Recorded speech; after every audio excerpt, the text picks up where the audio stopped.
Hello, and welcome back to the Champagne Rugby Podcast. Today I'm joined with my co-host, Adam Malone. Adam, how are you doing? I'm very good, Hamish. How are you? I'm very good, thank you. And someone that doesn't need any introduction, Australian and Queensland Red professional rugby player, James O'Connor. James, how are you doing? I'm well, guys. I'm well. I think it's a little bit earlier here than it is where you are. So sun's out for me. Bit late for you. It is definitely not so sunny on this side of the hemisphere. But so you've just been hitting the training and ready for the Super Rugby season next week, I believe. Yeah, we're just finishing up our preseason block. So it's been about 6 weeks, sort of, about 9, 10 weeks all up. So it's actually the last day tomorrow of the official, preseason, and then we get stuck in, have the Hurricanes next weekend. So it's coming to an exciting part of the year. How does preseason look for you, James? Like, obviously, you'd imagine a professional rugby player, it's not as grueling as it would be for us amateurs. Like, what does preseason look like for you guys? It's changed a lot over the years. To be fair, this is my 17th season, so I actually remember, yeah, my first one compared to this. Yeah, it's definitely training loads have increased a lot. There's a lot more, I guess, just professionalism in the sport. So we're pretty much on from Monday to Saturday, sort of half a day Wednesday, but you're doing double days most days in preseason, and you probably get a gym session in maybe 3 or 4 times a week, depending on where you're at in your career. So it's full on, man. It's full on. Loads of Broncos as well, I'd say. Is there? Oh, they've actually turned away from the Broncos this year. I really enjoy the Bronco because I'm pretty good at that one. Whereas they're going more back to the yo-yo sort of style and a bit more MAS running. So like speed grids and stuff like that, which I find that a little bit tougher because it's sort of like maximal effort, sort of 10 maximal efforts of maybe 22 meters, or you got sort of 45 meters, 8 seconds on, 10 seconds off, that sort of thing. But to be fair, they look after me pretty well. The younger boys have to do a bit more work than me. Too right, too right. And our benchmark for the Bronco, my team would have been like, if you're under five, you're good. So, like, Yeah. what would you consider good? What's your PB? Well, my quickest is 4:32. Um, but I think they've got like all different sort of area, like they've got all different categories. So to get apparently world class, you have to get under 4:40. So I really busted my ass to get that 4:32. But I've got to be fair, I've got a background in so when I grew up, well, growing up as a kid, I did athletics. So my number one sport was probably track, 800 and 1500 meters. So I've always had sort of a decent base in that respect. Um, it's more the speed now versus some of these specimens out wide who are running over 10 meters a second. Fact. You did 800 and 1500. And how old Yeah. did you do them up until? Well, I wasn't quick enough for 100. That was always the glory event, right? If you could do 100 and Fact. 200, I'm sure I would have prioritized them. But I did it up to about 15. So I won I actually won the national championships when I was, I think, at 13. So I was like, yeah, I was decent at it. But then got to high school, and you couldn't do both. Like you couldn't play rugby and do track because you sort of my weight would be fluctuating too much. Plus I really started enjoying footy. Man, I love team sports. Any time there's a little bit of competition, a bit more camaraderie with the guys, I really sort of chose that in high school and then went down that route. That's class. That's class. Yeah, it's actually, I obviously didn't end up in the same place as you did, but I actually used to always be a cross country runner as well. And then when I was like 14 or 15, I got trials in rugby, and I was like, yeah, rugby's way better because of the team aspect. But there's something about winning gold medals as an individual as well, though, isn't there? Oh man, for sure. Like there's nothing like nerves before an actual race. Like before a rugby game, you get the butterflies and the nerves and whatnot. But there's so many different stoppages and moments to sort of reassess. When you're running, it's the mind game from the beginning. So yeah, I've never been as nervous as I have when I used to run track. I remember there was times when I'd be running at nationals or at state level, and the nerves would be that much you wouldn't want to run. The pressure I put on myself. Oh. What's Jeez. what talking of nerves, there, what's like the most nervous you've ever felt before a game? Most nervous I felt before a game. Probably my debut. Actually, not my debut. Maybe the first time I played the All Blacks and came off the bench. I was pretty nervous to be fair in that game. I think I dropped the ball maybe 4 times. I think I dropped it. I think I dropped the ball. My first touch, I dropped the ball. I got the ball ripped off me. But yeah, that was the most nervous I've been. Was like when you start a game, I find it's like even when I was younger, when you'd start the game, you're in it, you're in the action. Straight away you're out of your mind and you're into that just almost like that instinct mode where you're just playing off the cuff and you've met the energy. Whereas when you're sitting on the bench waiting for your time to come on, you're watching the collisions. You might be behind on the scoreboard, or even when it's really tight and you got to come on and make an impact. That's when sort of the butterflies can come, because at times, especially when you're younger, you can go into your head and be like, oh, what if this happened, or what if that happened, or what if I drop the ball and we lose, or so they were the moments when I was younger. But now, sort of, it's not so much about getting nervous. Like, you get excited for games, and as soon as you feel that sort of that excitement come, that energy starts building, that's when you know it's sort of game time. Even your body starts prepping for it. It's kind of So like it's a nervous, positive energy sort of feeling. yeah, well, it's how you use it, right? You could feel that nervousness and shrink from it, and that's where you see sort of guys, like they lose sort of sensation in their hands, and they can get a little bit stiff and jittery, or you can embrace that excitement and the crowd and the energy in the stadium and really just let it, guide you and, fill you up with more energy. Like, there's been times in games where you can rely on the crowd. Like, I'll be stuffed at times, but literally you can rely on the energy in the stadium in that big moment to literally push you through. And there's times where I don't know how I've got through certain games, but you look back on it and you recognize that, hey, it was just letting go and just embracing the environment. You're mentioning your debut there and the crowd getting behind you. So how would it have been for you going from like being in high school, where I imagine you might have been lucky to have like 500 or 1,000 watching, to going straight into your Super Rugby debut? Like, how did that feel for you at the time? Well, we actually used to get good crowds so I went to Nudgee College. So it's a big sort of rugby school up there in Brisbane in Australia. And I think on one of our last game of the season was our old boys' days. So we're all the team we're versus. It's like our biggest rivalry. I think we had about 10,000 out to the game at a school. Imagine at a school ground. Like, plus we've got like we're Christian, like we're brothers, a school. So we've got like the big sort of church in the background and the high buildings and the sounds just echoing off the walls. And that was probably, it's almost like the loudest I've been at, because you've got all your mates from your school, doing war cries and that sort of stuff. So for me, it wasn't like, it was definitely a huge atmosphere. But my first sort of Super Rugby game was actually here in Queensland at Suncorp, and I was just running on fumes, like adrenaline. I was almost like so just in this, like in the zone of like, give me the ball, let me just do something, that I almost didn't even feel the atmosphere around me. That's crazy. That's crazy. Yeah, Nudgee College, they had a thing on Rugby Pass, didn't they? They had a Yeah, yeah, series.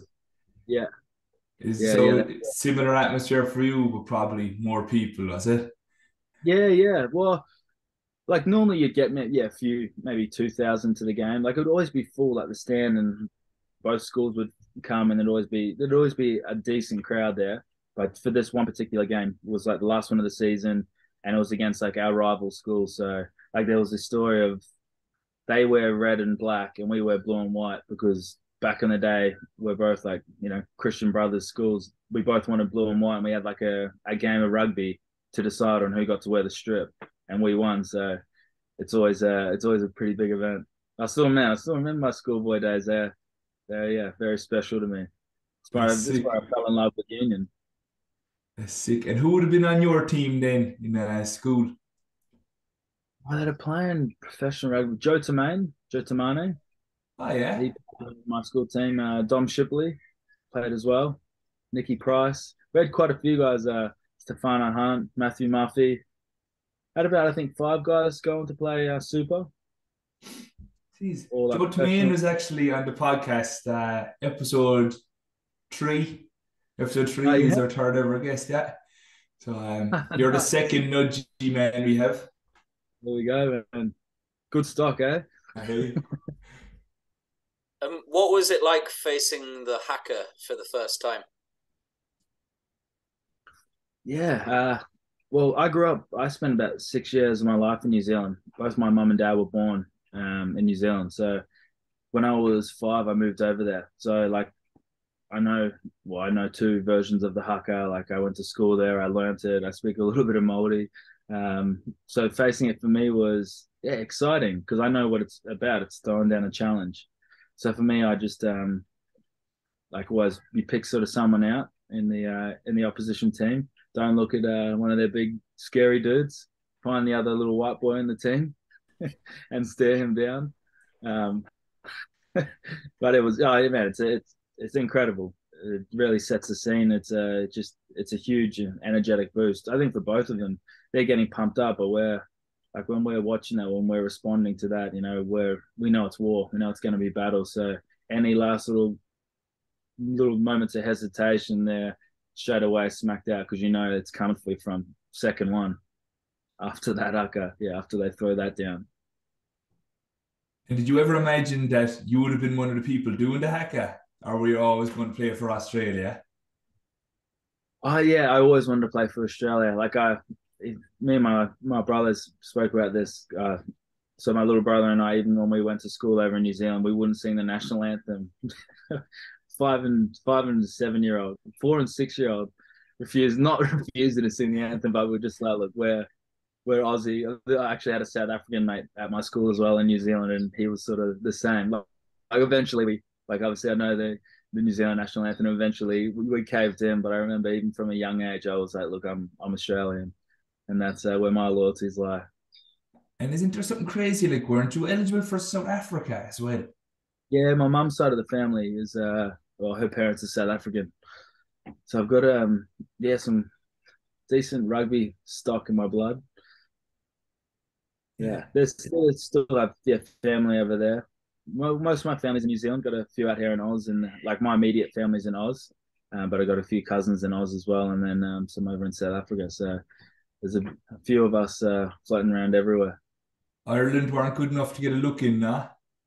How man, my it's great granddad. So apparently, yeah, the old rules or whatever was I think it had to be your grandparents or something to be affiliated. But to be fair, like I was, yeah, like I was firmly set on Australia. My mum was always with the Wallabies, but I Fair do have play. Irish blood, Irish heritage. Yeah.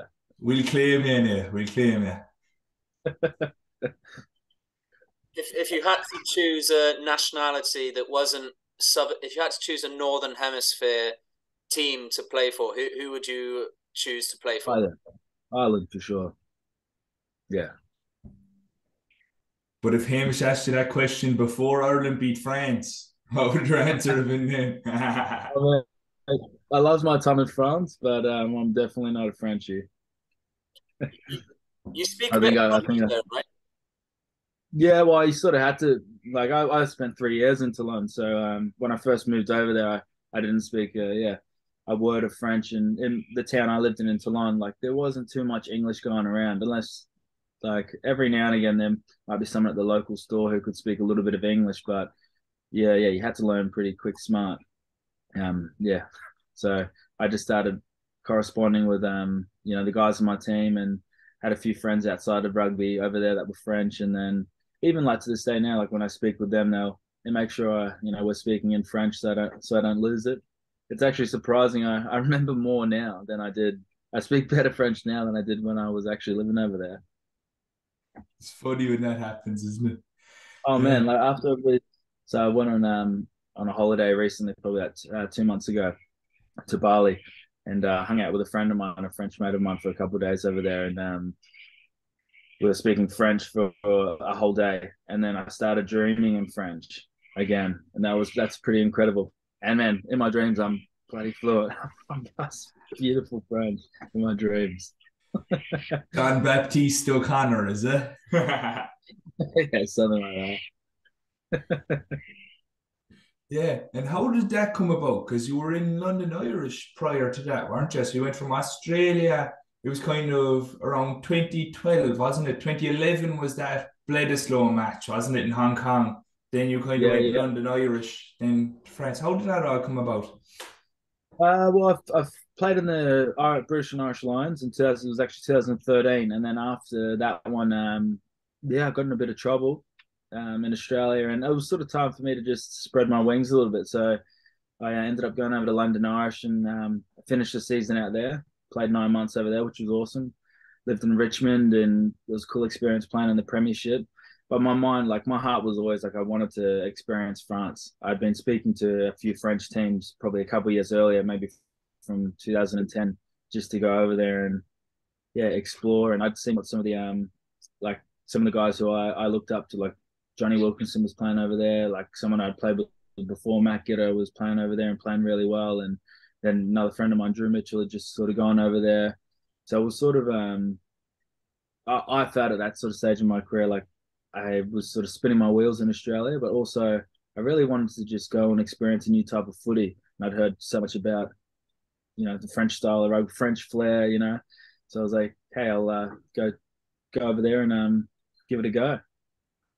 It's quite funny because when you look at the big French teams and that Toulon team that won back European Champions Cups, more than half the team weren't French. Hmm. The French Yeah. flair. But that Yeah. the back line, how did you find integrating into French rugby and with Toulon, playing alongside the likes of Quade Cooper and Matt Gitto and all the Australian boys, and also Lee Halfpenny was over there at the time, and Drew Mitchell.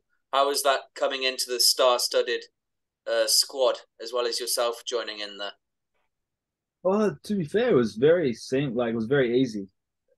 It was tough at the start because I didn't speak a word of French, didn't understand anything, and Bernard Laporte only coached in French. So I would just be sitting in the meetings, just like I've got no idea what this bloke's saying. Like I'm watching footage, but I don't know what he's saying here.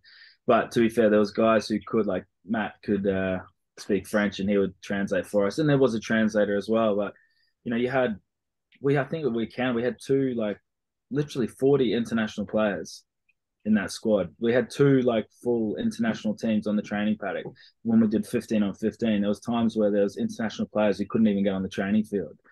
So it was pretty incredible. Like we had, you know, like Michalak was there as well, like Trinduk, Gitz, Nonu, Bastero, Rudy Wolf, Brian Habana, Dallin Armitage, like Josh Tuisava. We had some David Smith, there was Lee Halfpenny. There was some good players. So it was very easy to fit into that because everyone was sort of like I was a younger bloke, so still learning. So I wanted to learn from these guys who had almost not at the end of their career, but had been there, done that, and had a lot of wisdom to share. So I was just going in there, just picking people's brains and trying to understand how they saw the game and the intricacies that they were learning at. So yeah, the hardest part was trying to make the starting 15. That was yeah, that was very very hard to make that 15. I don't think Who I would you ever have cracked learned the most from them, James? Like, who would have gave you the most nuggets of information?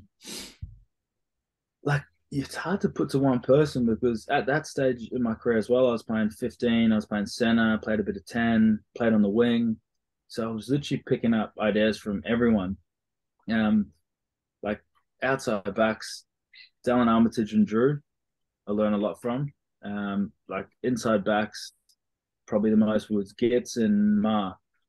Um, oh yeah, I learned a lot from those guys, just sort of how they saw the game, and then as well like Johnny as well, because Wilkinson was coaching at that stage with us, so he'd come in maybe once a month for a few days and started learning how to did kicking with him, but just little philosophies within the game, like games within the game, and how to train properly and how to push yourself, like mentally exhaust yourself without physically taxing yourself, and so man, there was a lot of wisdom in that team, a lot of rugby IQ. I haven't experienced anything like it since.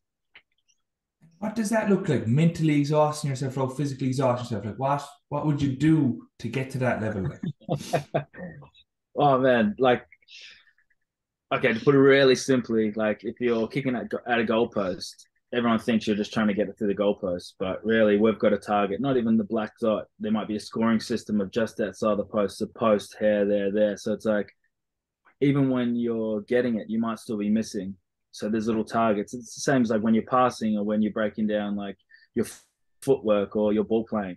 It's not just like you're not just looking at the like the overall picture. You're looking at the process of how it felt, what the ball sounded like coming off your foot, the shape of the ball, how it spun, how many revolutions. Like that's just for kicking. So there was yeah.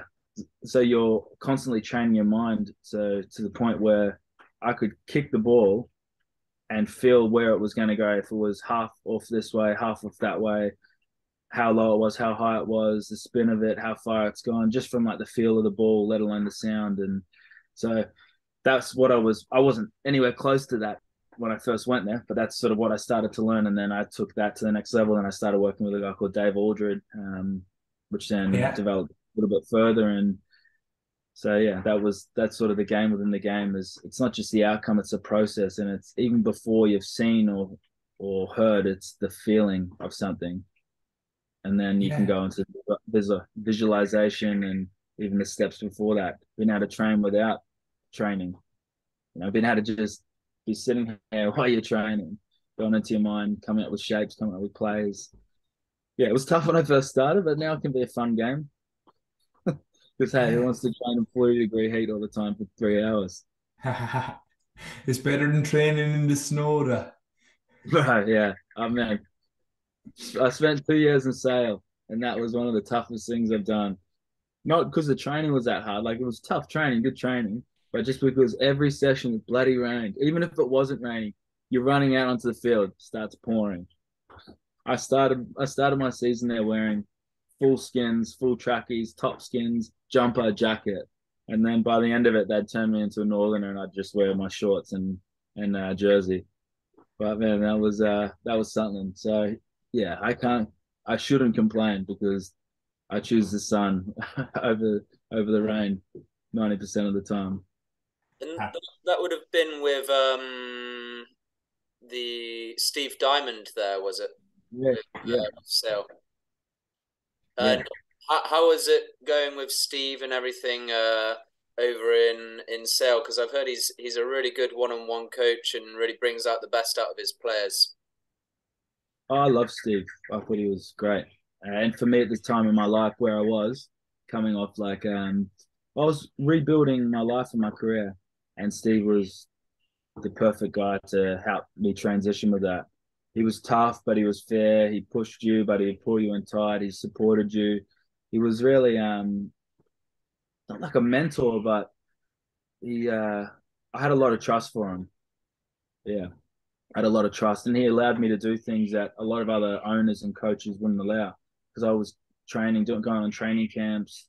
I was doing a lot of stuff outside of rugby to better my footy.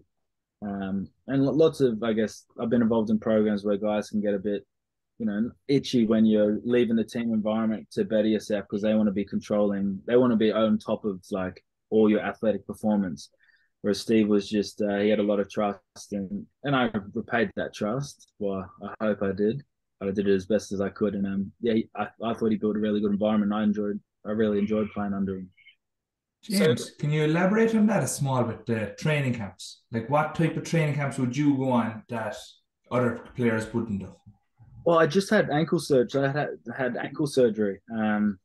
So it was, man, I went up to the Highlands a couple of times, went to Iceland a few times, and it was like heat exhaustion through saunas. Like did like lots of ice exposure, ice baths, lots of like cross country running again. I did Brazilian jiu jitsu, some wrestling, all sorts of. I even did I can't remember what the name of it's called. It's like a form of Filipino martial arts where you got these two like sticks. So what it does, it syncs up your left and right lobe together, but you're doing all these different patterns, hitting with your left and your right hand. So it was really interesting training. It was cool. Yeah, it was fun training camps. Tough, grueling because you're doing sort of like 5 sessions a day. It changed like my eating habits and my plans, and even just a lot of the stuff how I live my life changed because of my time at Sale in England. Yeah. Right. And in terms of them cooling baths and all that, did you ever read into Wim Hof or anyone like that? Yeah. Yeah, bro. Well, got an ice bath here at mine. I got a sauna and an ice bath and a little gym, etc. Uh, but yeah, I looked into Wim Hof. My brother got me onto him maybe back in like 2015. The hypoxic breathing but I'd never really gone into it fully. And then when I was in the UK and sort of more so when I came back to Australia, I really well, man, I love his work. I love his teachings. I think it's powerful stuff. I actually spent a week out, so I made a week out with Laird Hamilton, the big wave surfer. He does a Yeah. lot of work with Wim Hof, and he's created his own curriculum of training, combining like pool workouts, power exercises to training your nervous systems in heat and in the cold. And spending a week out there with him doing some of his sessions was an eye opener as well. Geez, that sounds incredible. I'd definitely love to do something like that. Man, it was cool. Um, I was out in Malibu in the yeah. US, California, on my way back to Australia from the UK. Stopped off there for 2 weeks and did a little training camp before I joined up with the Australian guys and tested my arm for the World Cup in 2019. And who put you onto all this? Like you said, your brother got you to Wim Hof, but like who put it into your head to do external training camps? No, well, I'd been searching for something for a long time. Like it's no secret. Like I had quite a checkered history with partying and some antics off the field. So for me, it was like when I was in France, I wasn't content in my being and my person. So I was just searching for something more than just rugby and a night out. And I started finding different teachings and different gurus, spiritual teachings, that sort of stuff, and then sort of just developed from there. I guess when you put something out there, like manifestation, how it sort of works is when you put your mind onto something, you can sort of attract those people into your world and those sort of things. And I really just enjoyed testing myself in a new way because I'd done it on the rugby field, I'd done it in sort of the weights room, I'd done it on the track, but these other like the game within the game, like sitting in first time you sit in an ice bath, jeez, that's an experience. First time you go in a sauna for 20 minutes, like that's a cool experience. I don't know if you've done those. Like back then, I it was was a in the bit sauna tonight there for 20 minutes before this. Yeah. nice. Then try to get on an assault bike in the in the sauna at 100 degrees for 10 minutes. And Haven't done again, it that was yet. like it's challenging your body, but a lot of that stuff it's all mental, and that's sort of where it was coming down. Where I was falling short in my life at times was the mental battle. So that I seeked some stuff outside of me, and I'm just grateful that the right people came into my world and I found the right information. Yeah. And there you mentioned trying to find other parts of your being. So, like, obviously, you were thrown into professional rugby at 17. So, do you Mm. feel that when you started so young, that when other players are coming up at 21, 22, they'd already done a bit of the soul searching, whereas you never got the chance because it was always rugby, rugby, rugby? Do you think that led into this search? Yeah, for sure. I think probably the biggest thing for me was because I started so young. I didn't know really who I was. I was still a teenager when I started. So then you start believing like someone tells you what you're like in the newspaper or someone depicts you as this sort of person and you have these characteristics and this is who you are, and then you're like, oh, okay, I must be like that. If they're saying that, you have a big trust at a young age. And then eventually like the narrative changes a little bit, and then apparently you're a bad person after making a mistake, and you're an 18-year-old and you do what most 18-year-olds do, and you push the boundaries a little bit on a night out, and then I'm a bad person because of it. Whereas a lot of other people, I guess, can make mistakes behind closed doors. But that was my journey, was to be, in the public eye from a young age, and I think that really did well. It did condition me in a way where, I had some trauma from it, and I had to heal that. And I really had to find out who I was, and that's so the reason for leaving Australia in that 2013 was because I needed to get out of the bubble and just not take pressure off.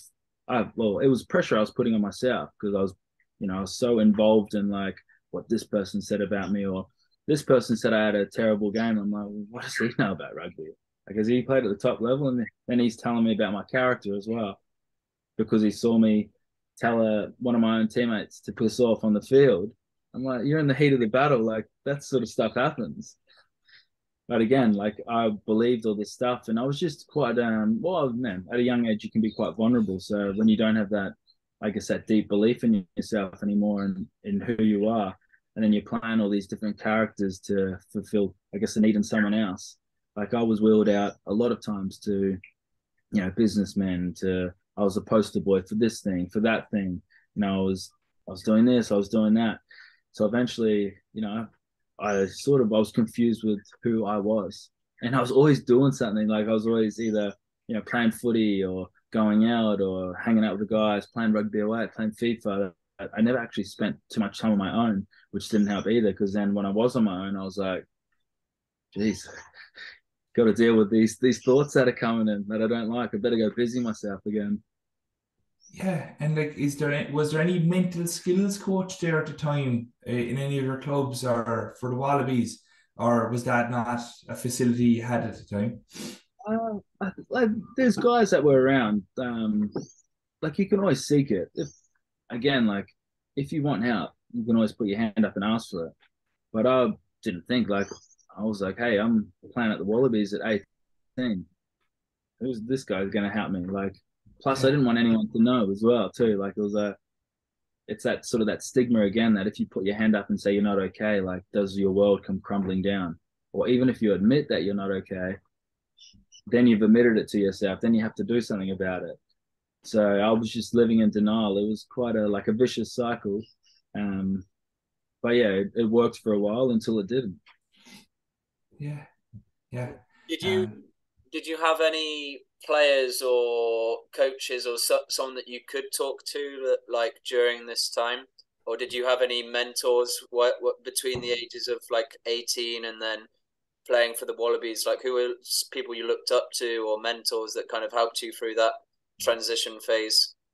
Yeah, there was quite like that's when there was some good men in my life. At the end of the day, it's like if you're pretending, it's up to you, really.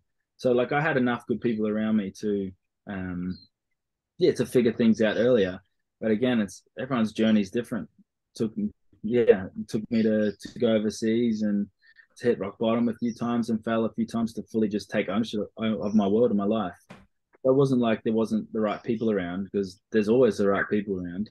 You can have a conversation with most people and get it started. Um, it was just that was my journey was to go this way and to learn, and I'm grateful that it did because I rode some incredible highs and some very very dark lows, but that's got me to a place now where I'm very content in my world, and yeah, I know what's true to me, and I I know what I want in my world, and I know what I like, and life's quite peaceful. Yeah, and I can imagine in your mini jungle there, you're very content and happy there. I mean, Yeah, like you were saying, everyone said the alpacas today, so I'm surprised you can't hear them. Actually, they're a bit cross with me. like you're saying, it's like it's kind of like a roller coaster. So you're doing your ups and downs. We've obviously talked to a few of the downs things, but what's some of the greatest moments of your career, or one point in your career where you're like, you know what, I'm really happy with where I'm at right now. There's been many times on the field, like many big wins that I've thoroughly enjoyed, like in Test matches. I guess playing the All Blacks, we beat them in Hong Kong. That was a pretty special moment for me. World Cup in 2011, beating South Africa in that quarterfinal, kicking the goal to win that.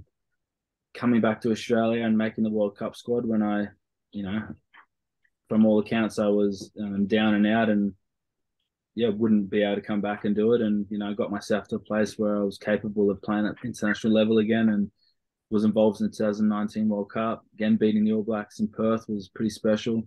Um, taking captaining my Queensland Reds team to a Super Rugby AU title with Liam was pretty incredible as well. It's definitely been a highlight. I think for me, it's more the stuff off the field now. Like, I genuinely just love having a coffee in the morning and going for a stroll on the property with my dog and my missus. And like I said, I've got my ice bath. The sauna's running at the moment as well. So I'll jump in there once I get off from you guys and start my recovery process.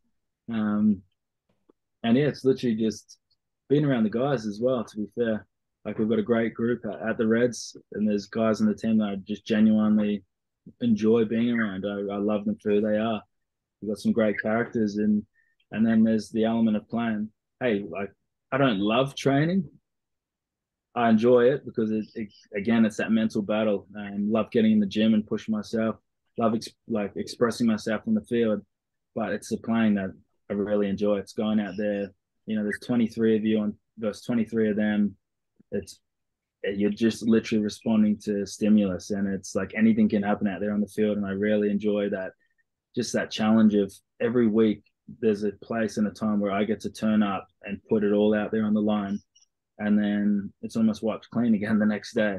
So for me, that's the beautiful moment. Is just it's each game. It's not so much one game that stands out. It's every time I get to go on the field, there's always a couple of things that I take from it that I really embraced and loved and thought, oh man, that was awesome. Like when we did that together, guys, that was pretty cool. And then there's times as well where it's like, I didn't quite meet the intensity there. I choose to be better next time and in that defensive play, or next time I go to the line, I got to dig in a little bit more. So there's always growth opportunities, and there's always things where I'm just like, when you're sort of, they call it the flow state, when you get into that moment where you're almost ahead of time and you're not thinking and you pull off just an incredible play and you're almost watching yourself do that play like, man, that was pretty good. You're not too bad. You still got it. But yeah, that's the special stuff for me is those just the day by day, the day to day stuff, and then yeah, turning up on a Friday night or a Saturday with your club mates, so you put work in all during the week and just going out there and seeing what happens. You're talking about flow state there, James. But I want to know about that game in Hong Kong that you're referring to when you beat the All Blacks. So it's the 80th minute. You've just touched down the ball for the try. You're back on the 22 waiting for the kick. Like, what are you thinking? Are you thinking anything? Are you in the flow state? The adrenaline's just pumping? Are you like, this is going to be a great night out with the boys? What was going through your head? Probably the great night out with the boys came as soon as I saw it went through. um, yeah, to be fair, like there was no nerves in that moment. So I was just so engaged. I was so pumped. I was just there. It wasn't about like getting it or missing it. It was just like, this is me and the ball, and I got to kick it through there. That's the only challenge. Like I said, there's no pressure when you're in that moment where there's no time. Pressure comes from when you leave the present moment and you're like, if I miss, what will happen? Or what will this person say? Or, oh, will I get dropped? Or will people think this? Or will I be less of a person? That's when the pressure comes. There's been other moments where I've taken kicks where I've been like lining it up, like hearing my mind chatter, being like, shut up, mind. Literally like hearing it chatter to me like, oh, this you can feel the wind going left. You're gonna miss it left. Oh, you can't miss this kick. You've already missed one before. You can't miss this one. And that's the game I like playing because that's the game within the game is being able to take control of your thoughts. Yeah. But yeah, hey, telling it to shut up doesn't normally work that well. But giving it another process to focus on tends to be a bit more efficient. So that's one of the most famous James O'Connor kicks I remember. Another one would be a kick that actually didn't happen. Do you remember a game against the Barbarians? Yeah. Right. Daylight robbery, eh? What was going through your head that still, time? I mean, I was like, I looked at the ref. I was like, "Are you going to allow him to just take this ball?" He's like, "Oh, yep." Blew it at halftime. I was like, "What's going on here?" Because there didn't used to be a rule for like taking too long.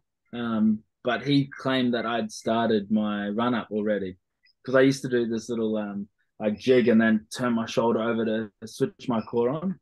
Yeah. So the ref deemed that I'd started my process. I think he apologized. Well, he didn't apologize to me. He apologized to Robbie Deans after the match to tell me, sorry, I made a Peter mistake. Stringer, referee. No, not Peter. Peter was like, he was as surprised as I was because he had started running, then realized, oh, he hasn't started. but he was like, "Oh, stuff it." So he kept going. We had a good little joke after the game, and yeah, even walking off at halftime, I was like, "Mate," he's like, "Hey, I got with it." So all good, boyo. Yourself and Serge Betson now are in the same group. So Peter Stringer obviously broke off the scrum in 2006 and kept Betson was still there. He touched down the ball in the Hen Cup final. And then the day he robbed you, there is probably two most iconic daylight robberies, you know. He's a good Yeah, man. yeah, he's in But some yeah, shape now, Peter. Would you ever talk to him, Peter Stringer? he's in some shape. He's in some shape, like he's retired, but he still gyms away. Did you see him? Yeah, no, I haven't. But man, he's been a specimen for a while now. How old is he? 60 now? He could be. He could still be playing. But how he played till what man? He played I till just He 40, I just kept think. it going. I'll go again. I'll go again. Hey, when you love the game that much, I think it's awesome. If your body and your mind can still meet it, like why not? Why not keep playing? How, If you love it that much. He how was a handy player as well. Very handy. Had all the about tricks.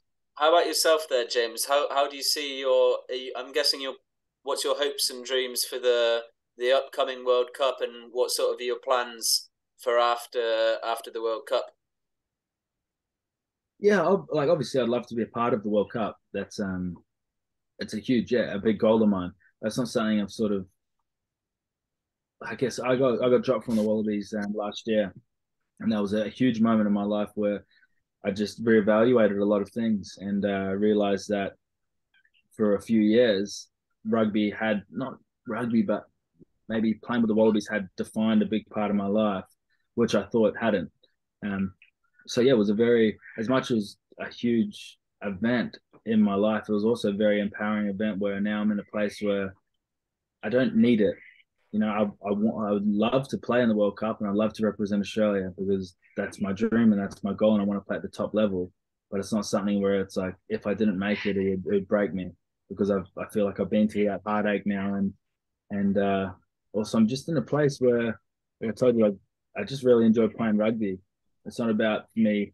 Whereas when I was younger, it was about sort of having the perfect game. And even maybe 2 years ago, there was this pressure I felt on my back when I was playing with the Wallabies that I had to be perfect or I had to control the game a certain way, which wasn't how I played.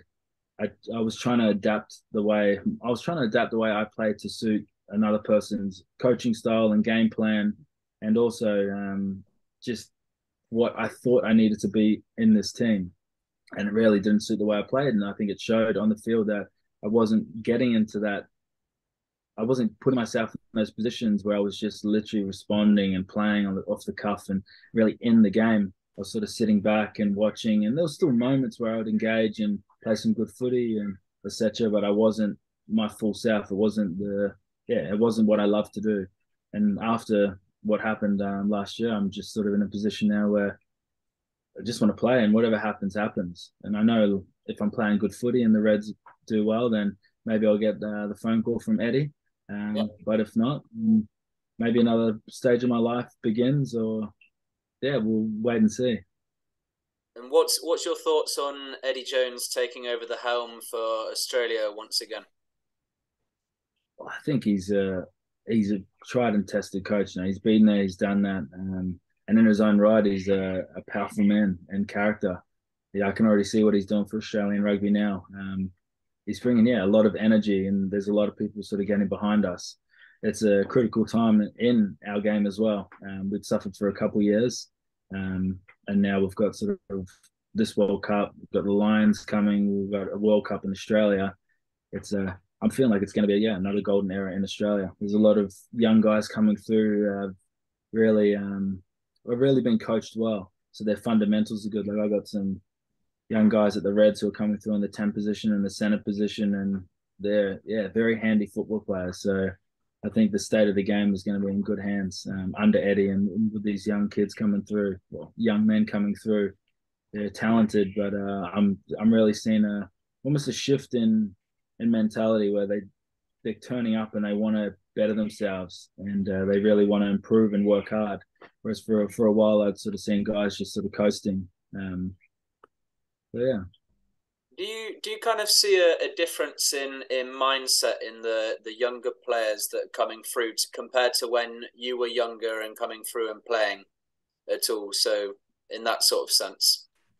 Yeah, it's very hard to say because I was in a different mindset then. So my viewing and what I captured in my subconscious was very different to what I'm viewing now. Like I wasn't aware of much going on back then apart from myself. Whereas I'm a lot more aware of my imprint and how I am around people and how it affects people and that sort of stuff. Like in this place where I'm sitting. But yeah, I think definitely like social media, access to things so quickly, through your telephone, like information, food, anything is at the touch of a button. So when I was sort of coming through, we didn't really have that. And I know even generations before that, you'd have to work a lot harder to get certain things. And that's what I was saying. I've really seen a shift actually in the last couple of years where guys are wanting to put their hand up and like by putting their hand up, I mean like they'll go away and review a game without being asked. They'll come up with new players. They'll watch the Six Nations stuff and see a pattern and be like, "Hey, have you thought about this? Why did they do this? Should we try this?" There's guys I'm seeing in my Reds group. I'm not sort of talking about anywhere outside, but I've really seen a great shift in their mentality. Um, but again, I think as well, when I came into Super Rugby, there wasn't sort of too many of us under maybe 25. The squad ages were a little bit older, whereas now I think a lot of the guys are and well in our squad, the majority would be under 23. So it's a younger game. Whereas I feel in the UK and possibly in France, a lot of the guys who were starting in the squads were a bit older. So I think that may have a little bit of an effect as well. Because as you know, sort of as you get older, maybe you get more aware, but the intricacies of your game become a bit clearer. You understand set piece a little bit more. Maybe you have a little bit more discipline off the field, so it shows on the field and in certain moments. Your understanding. You've been coached by a couple of different guys. You know your own patterns in training. So yeah, that definitely would play a part too. You said a couple of things there now, James, about the guys who watch Six Nations see a different pattern of play. There's older guys in England and France. So, like, for you, what's the difference in philosophy between like the Six Nations or even the UK/Ireland and Australia and New Zealand rugby philosophies? What for you? What's the difference? Well, I haven't played like from when I was over there. Um, I found like rugby in the UK was a lot more structured than even rugby in France. I think in Australia and in the Super Rugby we have an attack first mindset because of the conditions. It's easier to hold the ball. You can maybe retain the ball for a couple more phases. Whereas in the UK, I found it was very territory based. It was very almost pressure based game. It was like you didn't want to touch anything in your 22 around your C zone. You if you weren't going forward in that first phase, you'd look to get rid of it within three phases and put the pressure back on them for a contestable. Because it's harder to catch the ball in the wet weather. Fullback and wingers are isolated, and if they have to jump for the ball, they can't throw a 20-meter pass to their support because the ball's wet. You have to catch it on your chest. It's not fingertip one hand rugby that we sort of get over here. So I think the mentality is over there. I found it was a lot more pressure based. Work your way up the field, almost set plays up. The game management was very different. It was like when you get into their half, you've got to come away with 3 points. You've got to keep the scoreboard ticking over. Whereas in Australia, in Super Rugby, I found it's a little bit not looser, but there's that ability to sort of play on the edge a little bit more. I think the games are a little bit more high scoring, and I'd say I'd assume our backs would get quite a few more touches in Australia in New Zealand than they do in the UK. Yeah. So it's more of So it's an attack first mindset. It's almost like attack first, and if they shut it down, you can always put an attacking kick in or take a phase to put a kick. Whereas I found maybe in the Northern Hemisphere, it was, kick first, prepare to kick first, and then run second. Again, this was a couple of years ago. I'm watching the Six Nations and seeing a very different picture, well, especially with Ireland and France, to what I'd Yeah. experienced. Yeah, And Finn Russell playing for Scotland, throwing it around. that was that was a performance, wasn't it? I watched that game. I was like, well done, brother. That was silky.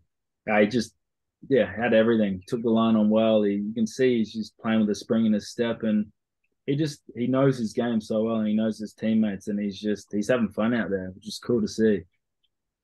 Does he He's not remind you yeah. of Quade Cooper any bit? Well, I know them both, so they're very different people. But in terms of their gamesmanship, I think the thing that people see with that is they both have great the velocity that they throw the pill in is there's not many people who can throw as flat and as hard, and just some great timing. Their spatial awareness is very good. Um, but I'd say that they're very different players. Yeah, interesting. And as well, you were on with the game management aspect. So you obviously had to come up and go the Northern Hemisphere style. But how do you think someone like a Johnny Wilkinson, for example, would have got on in Super Rugby? So if you plugged him into your Western Force team or into the Melbourne Rebels, how would Johnny Wilkinson get on? Oh, man, Johnny had an incredible skill set. Like when I was kicking with him, he was using his opposite foot and beating me in kicking challenges, let alone some of the passing drills we were doing. He was ripping every time 20 meters on the chest, on the hands. So his skill set was incredible. He had a hard work, good work rate, and he was very physical for a 10. So I think he would have slotted in really well. Um, Again, it depends on the team, the system you're playing in. Is he as elusive as a Richie Mwanga? No, he isn't. Is he as quick as a Bowden Barrett? No, he isn't. But in his right, he controlled the game very well. So I think he'd probably bring a steadiness to a team like that we hadn't seen before in Australia. His accuracy in his kicks, especially if they had this 50-22 rule back then, I'm sure he would have snuck a few of them in. If the 50-22 existed back then Munster would have been winning Heineken Cups every year. Ronan O'Gara, pinging A corners. torpedo. Yeah. I think we'd see a couple more drop kicks as well. A few more, shots at goal. The scoreboard would be ticking over. So that's I mean, every generation's had their incredible players, and I think each player when they play their own unique style is always going to go well if they can adapt to the team to plan their way, and they can also meet the team where they're at. Yeah. And in terms of play style, Australia is obviously heavily influenced by rugby league because a lot of you guys would grow up playing both. Has it ever came into your mind to try NRL? Well, I started in the league, so I played league for most of my junior footy.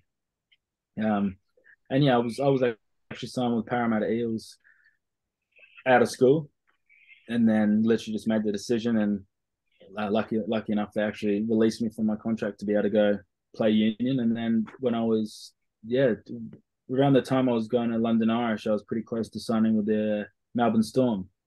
Had a few meetings with Bellamy and those guys, and was pretty close to giving it a crack.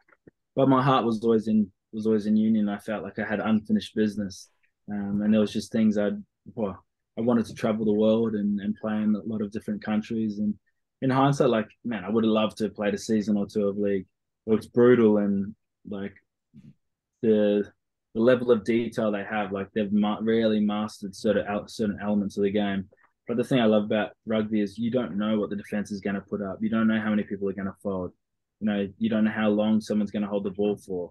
I find it's a lot more unpredictable, and that challenge excites me. So I assume in league you would have been a halfback, yeah? Yeah, played half. Yes, 6 and 7 I played. So you But would yeah, have most played my for the juniors I league. played 7. What's that? So you'd have been with the Eels and you would have been feeding Jared Hayne out the back, or else you would have been in the Storm, Cam Smith passing you the ball, And Cooper Cronk, Billy that was the Slater. plan. So that was the plan. Literally, I can't remember who left at 6. Um, so what their 6 had just left. Inglis? So no, it was he's an English bloke. I can't remember what his name is now. This is 2013. he's a good player. Don't know how I'm forgetting his name, but yeah, so he left at 6, and then yeah, when I spoke to Bellamy, they had Cronk at 7, like they had the big three, That would have been sick. Slater and Cam Smith, and yeah, he's like, look, obviously I had to get into the team, but he's like, we would sign you to be the 6, the 5'8", and learn from these guys, and yeah, see how you go. Sign you on a 1 year deal, and if you're doing well, we'll sign you for a little bit longer. So man, that would have been like part of me, like that's a whole different timeline. That it is definitely something I would have loved to have explored. But again, I'm grateful for the position I'm in because I've got to travel the world and play with some of the best union players through all different countries. I've got to play with All Blacks, Springboks, Irishmen, Welshmen, like literally the works. Some of the best there, Islander players like Fijians, guys like Josh Tuisava who are just in their own right. And how do you tackle that bloke? How So do you tackle that bloke is the I don't know. I question. haven't been able to figure that one out. What was it like playing alongside Danny Cipriani compared with Quade Cooper, for example? Well, both again very different players and both very good at what they do. Um, so I played with Sips at the Rebels in 2012, but we only got maybe 4 or 5 games together because he ended up going back. He went to Sale, so he was looking to go back to Sale and playing the national setup again. Whereas I've spent, which I really enjoyed playing with Danny. I learned quite a bit from him, the way he saw the game and the way he structured his attack. Was cool, and I still use a lot of the things, like a lot of the things he taught me. I still add into my game now. And then I've spent a lot more time playing with Quade. I spent 4 or 5 years playing with him, and we're still in contact now. We haven't actually played together with the Wallabies in the last sort of year or so because we've both been sort of playing 10. One's been on the field, one hasn't been. But yeah, like I've built a really good playing relationship with Quade, and again, he's like I've moved into the 10 position in 2020. So there's things about that position, about the game that I love chatting to him about. We have some really good conversations, and yeah, feed off each other quite well. He's got a great knowledge set of rugby. He sees the game very differently to a lot of the other guys who I've worked with too. So that's the great thing about rugby is there's not just one way to play the game. There's 10, 20 different ways, and one person might be seeing this shape will work, or no, in this situation you do this, and then another guy's saying the complete opposite thing. He's that without, yeah, it'd be hard for me to draw patterns with my hands out. But there's I, I'd love it. Draw a few patterns. I want to see it. Bit of jiu-jitsu. Yeah, there's so many different ways to like break apart a defense that I find is so cool. And speaking to different guys who have all mastered their game to a certain level in a different way, it's just cool seeing how their minds work and like, and how are you seeing that? Like I would never have like speaking to them, I would never have thought to do this in this situation. But now they've explained it to me. I can see, and I'm like, oh, I can see how that works. I can break it down, and then maybe next time I come around the corner and I've got a certain shape and a certain defense, I'm find myself calling this shape or this pattern. So it's always upgrading your game and just playing. You're like a kid playing and always continually learning. The moment you stop learning is the moment you plateau. Exactly. I think that's a really important point to hammer home for all the oldies out there. And what was your relationship like with these guys, kind of off the field, with Danny when you're younger, uh, down in the Rebels, and then Quade? Obviously, you kind of came up through the system together, playing in Australia. How are you guys off the field? Oh, best mates. We came up like Danny ended up living with me in Melbourne, moved into my spare room without me knowing. How's that? Just one day found all his clothes in my room. He didn't like. It said like we'd hang out most days, and the same with Quade. Like Quade was my best man, like coming through rugby.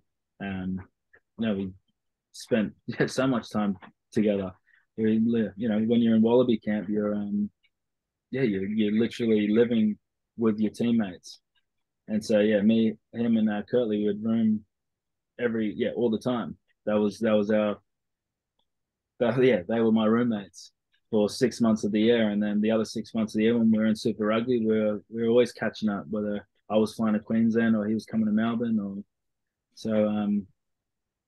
When you build a bond like in the team, like they're your brothers, and then you've always got guys on the team who you're closest with, and these guys were. Well, we saw each other on like we were going through the same experiences. We were young guys coming through the team, all in ball playing positions, all running teams, not really knowing how to deal with the politics of outside stuff. And we're still, kids adapting and learning. We had good rugby knowledge, but how do you communicate these ideas, and how do you communicate your feelings and your emotions, and how do you get points across? So we were always sharing in many different ways, not just about footy, but about life. And when you're coming together at that level, and also when you're under the same scrutiny, you can you feel for each other, because I could see what was happening to him, or I could see what was happening to another one of my friends, and you feel for them because I'd experienced it maybe 2 weeks earlier, that particular situation. So it really brought out a bond and very tight. And kind of you imagine yourself, Quaid, Kirtley, the three roommates, the three musketeers. What sort of antics did you kind of get up to off the field in your spare time when you weren't training and you weren't playing in the matches? Was there any sort of like events or Things like, nights out that are no, memorable? not particular. Like you do a lot of exploring.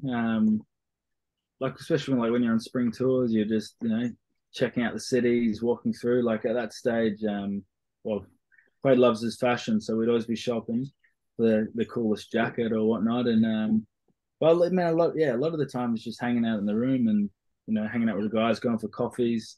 Someone would always bring a PlayStation, so you'd have a bit of FIFA going on, or some Rugby '08 or something like that. Who do you think is the best team in Rugby 08? South Africa for me. Really? And I can stack that team. I'm a speed player. Got Russell, Peterson, Pulse, Montgomery at 10, pumping corners, mate, unstoppable. To be fair, I was pretty good because O'Driscoll can't be tackled, and O'Gara pumping corners. Yeah, true, but he can't tackle. But my team was South Africa in Rugby '08, and every now and again I play with England as well. You could stack England's side too. They had some speed. Like I said, I like a speed game. I'll do circles back and forward, and But the thing with England was Wilkinson was always on the bench unless you edited your roster and put him in starting 10, wasn't he? You have to edit, man. Come on, this is rookie hour. I'm picking guys who aren't even in the squad. I'm going through there. I'm literally going deep. I'm looking for acceleration and tackle bust and top speed. That's all I need. I remember when me and my brother used to play. So obviously you play Rugby 08 for years, not just in 2008, but 2009 Springboks were there, and Pierre Spies was after coming through, and Francois Stein. So we actually created our own players, but Pierre Spies was 99 everything because he was such a freak. I tackling that bloke because I was playing. So in 2009, 2010, I was playing on the wing, that right wing. Every scrum, he'd pick at 8 and run at me, and I was like, mate, give it a break. Come on, fast, strong. Yeah, he was a powerful guy. He was like a super soldier, wasn't he? Genuinely. Like an Adonis. I think even when we were playing in South Africa, there was they used to have these ads on the TV, like these security ads, and he was pretty much like Superman on his chest. I think he might have even been flying in one of the adverts. Yeah, what a man, what a pack that was, the South Africa pack. Oh yeah, well even now, like I was at Toulon, even at Sale, like I've played with a lot of the South African guys, and just they're some of the most physical and brutal rugby players. Best dudes off the field, on the field, like they can swing a game with a hit. Like playing with guys like Juwan Smith, Dwayne Vermeulen, Bucky's both are like those sort of guys. Like yeah, just genuinely powerful, brutal, big Yeah. bones. Yeah.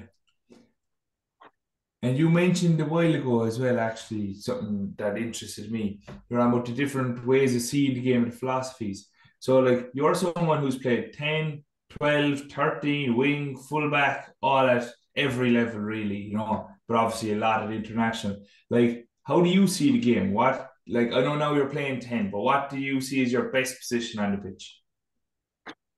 Yeah, definitely 10. Like I probably mastered center first. Well, like my form of mastery and my skill set or whatnot. But now I'm a 10 now. With like that's where I want to play. That's where I love to play. I like to, yeah, I love playing 10 now. Also, like with my age, like I don't really want to have to tackle the biggest guys on the field. Like I love pulling the strings, and I love the mind. Like I told you, the mind game of manipulating defenses, pulling the back three. How do we get to the forward pack? Getting to which parts of the field, gauging the momentum, which is the right kick to pull out of. Your yeah. What's the right move to play right now? And like I guess I feel like my strength is I've played every position, so I know what each position wants and requires, but I also know what's required of them, so I can keep them accountable.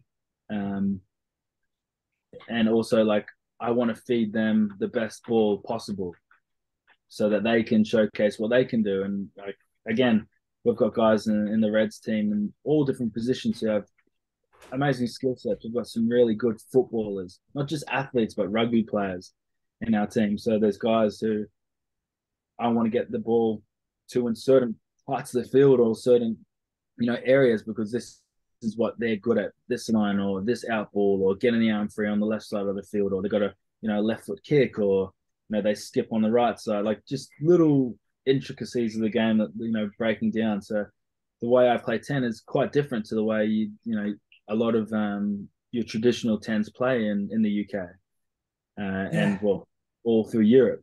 Um, my game's sort of a bit of a hybrid, but hey, yeah, that's sort of I'm literally just playing from my experiences. I've gathered information from all different positions and all different players and different coaches, and then it's not like I think about I just go and play now, and this is how I play.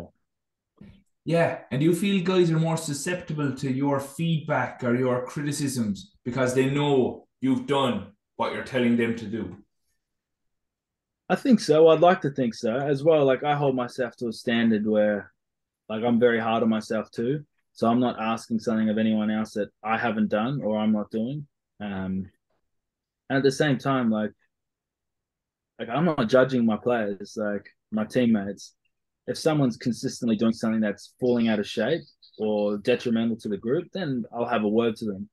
But as well, like I'm not the boss. Like I am steering the ship out there, but some of these guys as well have they're far greater athletes than what I am now. So I want to get them the ball and let them shine and let them do their stuff on the field because they might be able to beat two or three players. So like it's not like I'm telling them, well, I'm trying not to tell them what to do. I'm just using I guess my knowledge and my skill set to one, get them the ball, but also create an attack plan and a shape where it best suits our whole team. And then within the team, individuals still get their chances to do their magic, which lights them up and makes them feel good and enthuses them. Because when guys are happy and enthusiastic, they're playing their best footy, and then everyone's vibing and connecting and not even communicating through words. It's through almost energy. It's through like looks. It's through eye contact. It's through a little hand signal. It's like you're just connected on this different place. So that's my intention for playing the game. Yeah, yeah, no, that's it's just pretty cool because if you look at it across the board, like there's not many guys who play international 10 for one of the big countries that's actually played all the other positions as well. Like if you look at Johnny Sexton's only a 10, Finn Russell's only a 10, Intamax 10 or 12, Owen Yeah. Farrell is the same, but you're a guy who's literally played on the wing, played fullback, played 12, plays 10, you've done it all. So you've seen it. I just find it's interesting. Yeah. So Yeah, well, that's been yeah my journey. Again, one thing I've realized is 10 is a very like I didn't know the game till I started playing 10. Genuinely, like I knew parts of the game, little facets, but until you've played 10, man, you don't like how why we do things, how you put them together. It's a whole new ball game. So for me, like I've only come to this position really in 2020. These guys who have spent 10, 15 years, their knowledge would be like incredible. Like watching a guy like Sexton like pull the strings and watching him manipulate defenses, I'm like, man, that's there's beauty in it. Watching someone like Farrell when he goes to the line, he's so good at making a decision, that three decisions, whether it's short, hair, or out the back. He's mastered that so well. And you got someone like Finn who's just literally just flowing out the back, and he's manipulating like with his body, like he's getting through his offloads, his crossfield kicks, like his timing and feel on the ball is incredible to watch. And you got someone like Nipmac as well, like he's only a young bloke, but he's coming through like at such a quick rate. Like seeing what he did on the weekend and even the week before, his pinpoint crossfield kicks. Like these, like that, man, I love watching these guys play. Because I like that's I mean I'm continually learning, and I'm not comparing myself to any of these guys, or it's almost like I'm not even competing with them. I'm just competing with myself to get better and keep enjoying the game and grow my skill set. Because the more I grow my game, the more I can help my team grow their game, and then possibly share this knowledge, and then the next guy gets better, and then it passes on and has that flowing effect. 100%, 100%. Yeah. So that'll be it now for the general questions, and I think Hamish has a few fan questions for you here. Yeah, so we'll read off and do the high speed, fire speed fan questions for you, James, that we got sent in. So the first one is from Safia Legend 2092-1. What was the biggest challenge in your career? Injury. Had a yeah, injuries has been the biggest challenge for me. Being able to get on the field. I've spent years, sort of maybe not years all at one time, but just on the sidelines, trying to get back and trying to play. Who's your best teammate of all time on the pitch? Oh, that's oh man, best teammate of all time. Man, I can't put it down to one. Hey, I've had in each team. There's always been a dude in each team. All right. I So can't yeah, I can't give you one.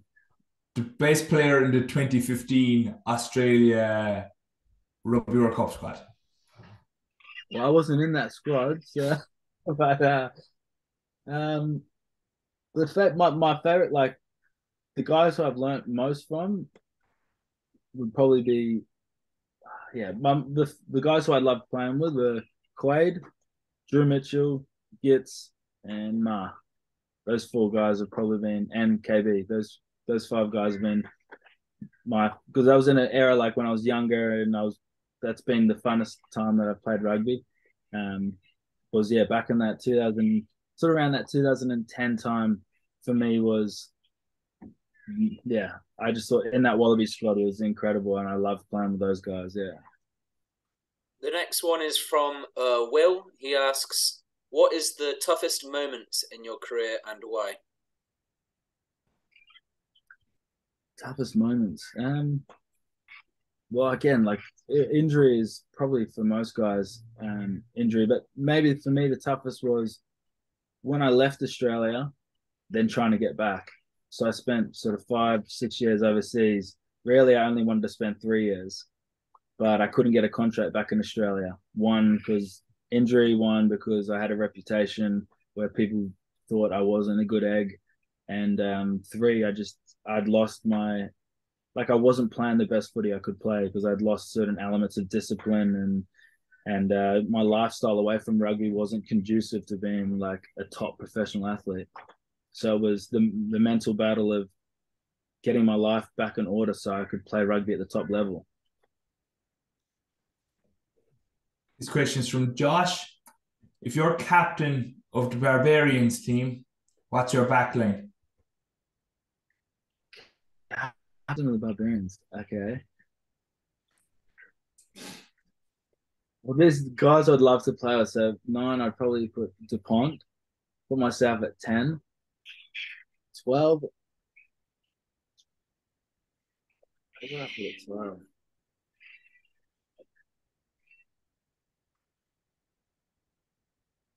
I've never played with Tuolagi, so I'd love to see what he's like at 12. 13 would be Rajrata. Uh, one wing, Colby, Cheslin. The other wing, what up in the other wing? Um, I don't know who I'd put on the other wing.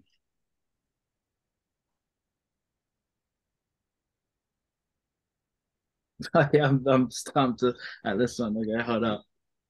So I want to give you, yeah, maybe a James Lowe. I just like the way, yeah, I love sort of seeing what he's been doing lately. And at fullback, I'd pick a 10 at fullback. I'd probably pick Finn Russell at fullback just because I'd enjoy playing with him. I reckon. I think I'd have a good time away from off the field as well. We'd have a bit of fun. A few beers. Yeah, yeah. Oh, that's the Barbar's about, right? Connecting with the guys and playing exciting footy. The Oh. next one is from Hargreaves. He wants to know your top three players of all time. Top two players of all time. I would say, oh, it's a tough one. Dan Carter, Johnny Wilkinson, and Matt Giddo. They're my three. Yeah. Nice. And to wrap it up, this question's from Ryan Hogan. What advice would you give to an 18-year-old James O'Connor? Well, it's going to be some ups and downs, brother. So just enjoy the ride and remember who you are, who your friends, your close friends and family are, and that's all that matters in life is your close relationships and knowing yourself on a deeper level, and then just enjoy your footy because it's a game to be played. I'd say a lot of 18-year-olds would like to hear that right now. Mm.